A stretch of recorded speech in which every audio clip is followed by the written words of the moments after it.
कांबारे power house जवळ भीषण अपघात, दोघे जखमी.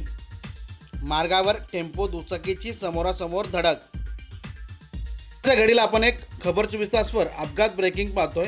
शहापूर सापगाव मार्गावर कांबारे पॉवर हाऊस छोट्या ब्रिजजवळ टेम्पो व दुचाकीची समोरासमोर धडक होऊन अपघात झाला. या अपघातात दुचाकीवरील दोघे जण जखमी झाले असून उपस्थित असणाऱ्या नागरिकांनी त्यांना उपचारासाठी उपजिल्हा रुग्णालयात दाखल केले. दोघांनाही गंभीर दुखापत झाली असून त्यांच्यावर उपजिल्हा रुग्णालयात उपचार सुरू आहेत.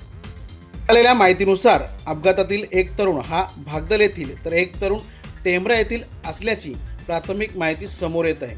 दोघांचीही नावे अद्याप समजू शकली नाही. यापुढील तपास पोलीस करत आहेत.